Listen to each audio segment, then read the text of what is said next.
Segunda-feira, 14 de dezembro de 2015. Seja bem-vindo. Está começando o canal de notícias aqui pela UPF TV. Fique com a gente e veja só o que nós preparamos para esta edição.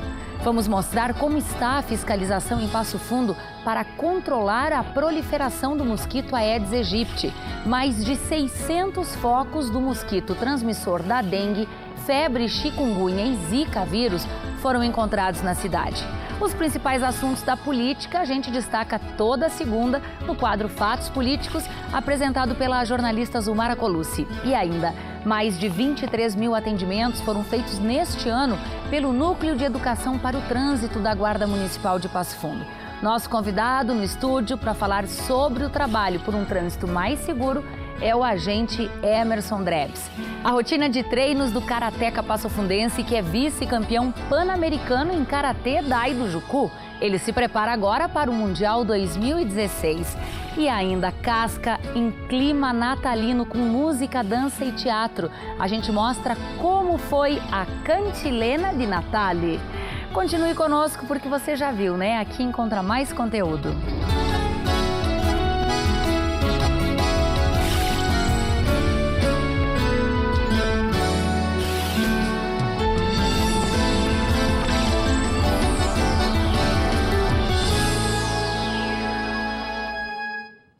O número de focos do Aedes aegypti não para de crescer em Passo Fundo.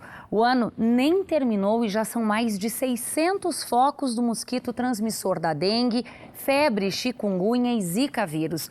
Quem toma todos os cuidados em casa fica sempre com medo de que o vizinho não esteja fazendo a sua parte. Na cidade, equipes da Vigilância em Saúde fazem a fiscalização, mas ainda não é o suficiente para evitar a proliferação do mosquito.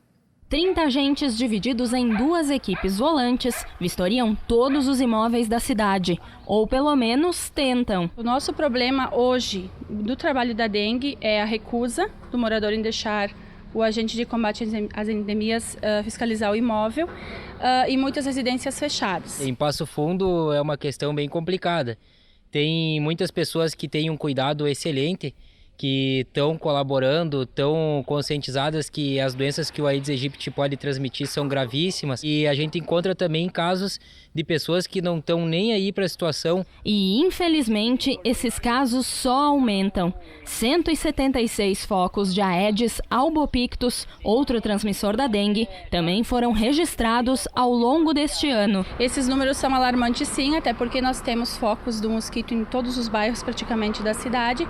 A chegada dos dias quentes, associada às chuvas, a tendência é acumular muito mais água e a proliferar muito mais o mosquito da dengue. Tiago prefere não dar chance ao azar.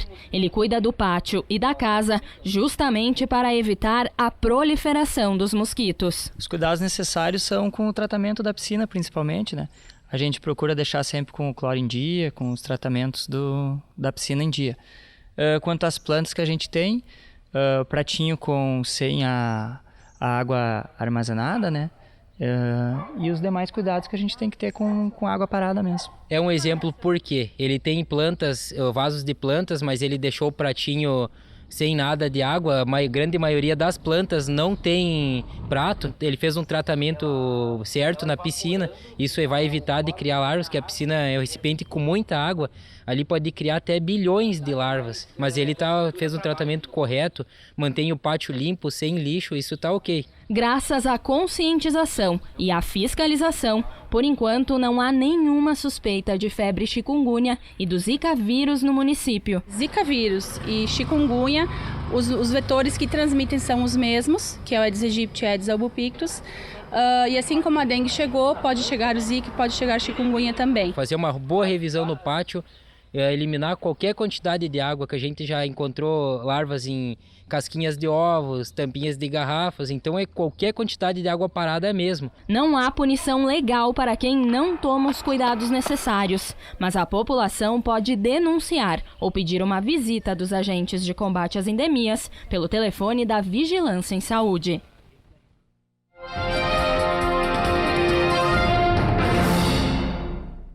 O Supremo Tribunal Federal decide nesta semana sobre o rito do processo de impeachment da presidente Dilma Rousseff.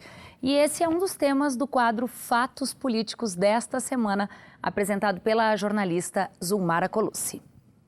A semana é de decisão importante no cenário político. O Supremo Tribunal Federal poderá redefinir na sessão desta quarta-feira o rito do impeachment que deve ser seguido pelo Congresso e que está previsto em uma lei de 1950. Na semana passada, após suspender o processo, o relator da ação, o ministro Edson Fachin, afirmou que, em seu voto, irá propor um rito por inteiro para o andamento do caso. A ação que interrompeu o processo de impeachment foi proposta pelo PCdoB por entender que várias regras da lei devem se adaptar à Constituição de 1988. Além disso, defende que as regras dos regimentos da Câmara e Senado devam ser derrubadas, argumentando que o rito só pode ser definido por lei específica. A questão é que a proposta do ministro Fachin não encontra unanimidade no STF. Um pedido de vistas, que é basicamente a solicitação de mais um tempo para analisar o processo, pode ser feito e a decisão poderá ser levada para o próximo ano. O que é, de certa forma, ruim para todo mundo. Um país que precisa produzir e gerar empregos, a dúvida e a insegurança institucional acabam por paralisar ainda mais a economia abatida por um processo recessivo. E das ruas, o domingo foi marcado por protestos apáticos a favor do impeachment. As manifestações realizadas em 19 estados não motivaram os brasileiros e devem ir para as ruas nos próximos dias aqueles que são contra o processo de impedimento da presidente Dilma. É aguardar o resultado. Obrigada, Zulmara. Obrigada, Thaís. E assim como em São Paulo e no Rio de Janeiro, o Rio Grande do Sul vai adotar o 9º dígito nos números de telefones celulares. A Agência Nacional de Telecomunicações, a Anatel, publicou no Diário Oficial da União que a mudança começa a valer apenas em novembro do ano que vem. A partir dessa data, o número 9 vai ser acrescentado na frente de todos os números de celulares. A mudança é para aumentar a disponibilidade de números no país.